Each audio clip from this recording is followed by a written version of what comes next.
Hey everyone, here is one another video on the secret of Nagas. Here we are going to study about the book and plot summary obviously. So let's start. Here is about the book. Originally published on 12 August 2011. तो इस originally कब publish हुई थी? 12 अगस्त 2011 में publish हुई थी. अमीश त्रिपाठी ने लिखी है. Followed by the oath of वायुपुत्रास.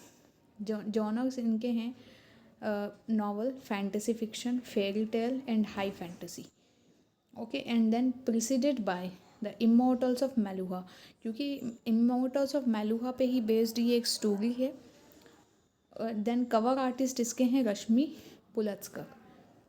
Now we are going to study about the plot summary points. First is the attack on the Godavari. Previous video में भी मैंने आपको इसके समरी के कुछ पॉइंट्स बताए थे. आज उसके आगे का पढ़ेंगे. A devastating betrayal and a new enemy. Shiva's convoy nears Panchavati. अब क्या होता है कि शिव भगवान पंचवटी में हैं अभी इस समय में मौजूद. और आपको ये बात मैंने पहले बताई थी कि काली के पुत्र इसमें गणेश जी बताए हैं और शिव भगवान सती के साथ में वहाँ पे मौजूद है पंचवटी में. They are ambushed by a fleet of enemy ships armed with daivi astras. देवी अस्त्रों के साथ में और देवी डिवाइन वेपन्स के साथ में वहाँ पर कोई मौजूद है. कुछ एनिमीज आ गए हैं शिव भगवान के सामने पंचवटी में. The attack is indiscriminate targeting Suryavanshi, Chandravanshi and the Naga alike. तो सबके ये जो एनिमीज़ आए हैं ये चंद्रवंशी, सूर्यवंशी और नागास जितने भी वहाँ पर हैं उन सब पे अटैक करने के लिए आए हैं और शिव भगवान वहीं मौजूद है. आपको इसके पहले की वीडियो देखने होंगे तब आप इसके आगे की स्टोरी समझ पाएंगे. वैसे आपको अभी जो मैं बताऊँगी उतने में भी आ जाएगा समझ में. Only the Nagas devil boats and security measures save the convoy from annihilation.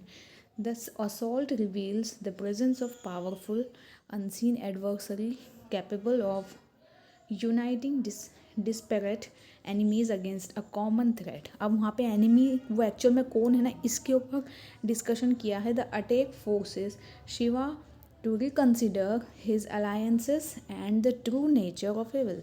तो शिव भगवान इसमें इन्वॉल्व हों इसी चीज़ के लिए कोई एनिमी वहाँ पे मौजूद एकदम आया है. As the lines between friend and his foe dissolves. क्योंकि वहाँ पे चंद्रवंशी और सूर्यवंशी का वो जो झगड़ा जो भी था वो ऑलमोस्ट सॉर्ट होने आया है ना, तो वहाँ पे कोई और विल इस झगड़े को कंटिन्यू कराने के लिए मौजूद हो गया है मतलब. फिर है the family reunited torn apart, love, guilt and the cost of truth. Shiva, Sati, Kali and Ganesh are finally reunited. अब क्या होता है ये झगड़े वगैरह जो भी चीज़ें पूरी अभी तक नॉवल में चल गई थी उस सब के बाद में गणेश, सती, शिव भगवान और काली ये सब एक हो गए, रीयूनाइट हो गए as a family. But the joy is short lived. लेकिन इनकी जो खुशी है वो ज़्यादा नहीं टिक पाई. Shiv recognises Ganesha as Brihaspati killer.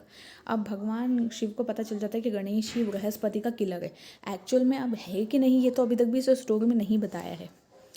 And consumed by a grief and rage. और फिर से उनको शिव भगवान को गुस्सा आ जाता है, गम में चले जाते हैं वो बैनिशेस हैं, उनको गणेश जी को निकाल देते हैं वहाँ से.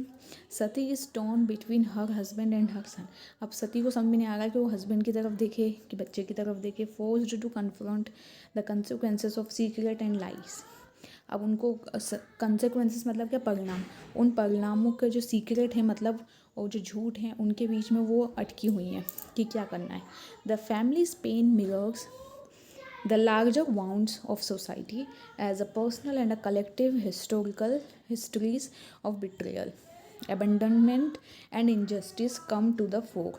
The struggle for forgiveness and the understanding becomes central to quest for a peace. मतलब शांति के लिए कुछ स्ट्रगल अभी भी चल ही रहा है रियूनाइट होने के बाद में भी. आगे बढ़ते हैं. The emperors since revealed. अब जो एम्परर है मतलब जो वहाँ का वो है राजा, उसके जो पाप हैं वो रिवील हो जाते हैं, उजागर हो जाते हैं. Daksha's crime and the collapse of trust. Emperor Daksha's arrival in Kashi brings long buried secrets to the light. दक्ष एकदम से आते हैं वहाँ पे काशी में और उनसे कुछ सच पता चलते हैं. Confronted by Shiva, Sati, Kali and Ganesh. इन सबको कन्फ्रंट करते हैं, सामना करते हैं इनका। Daksha is forced to admit his role in the abandonment of his children, मतलब अपने बच्चों को छोड़ने में अपना रोल वो एक्सेप्ट करते हैं। And the murder of Sati's first husband, और ये भी एक्सेप्ट करते हैं कि उनके सती के पहले पति का जो मर्डर हुआ था वो उन्होंने खुद ही किया था, दक्ष ने किया था मतलब। The revelation shatters the last vestiges of trust and loyalty, exposing the rot at the heart of Meluha's society. Daksha's actions are revealed as those of a weak man, मतलब उन्होंने जो अपने एक्शन रिवील किए हैं ना, वो ऐसा दिख रहा है कि वो एक वीक मैन है, एक कमज़ोर इंसान है। ड्रिवन बाय फियर, जिनको डर है कि अगर उन्होंने और ज़्यादा सच छुपाया तो शिव भगवान का प्रकोप उन पर आ सकता है। Ambition and the need for approval, the collapse of the family mirrors the unraveling of the old order, and as the quest for justice takes on a new urgency. तो अब ये जो ओल्ड जो ऑर्डर इतने समय से चला आ रहा है, as the quest for justice, कि भाई क्या एक्चुअल में सच क्या है, गणेश बृहस्पति को गणेश ने मारा क्या हुआ, उस चीज़ का सच अब सामने आएगा और वो सच आपको नेक्स्ट वीडियो में पता चलेगा। I hope you enjoy watching this video. अब आप इसके आगे का वीडियो ज़रूर देखना, क्योंकि एक वीडियो में ये स्टोरी, एक तो ये नॉवल बहुत बड़ी है जो कि एक ही में नहीं आ सकती, इसीलिए इसके पार्ट्स में मैंने बनाया है इसे। So you please go and watch the previous one also. Thank you for watching this one.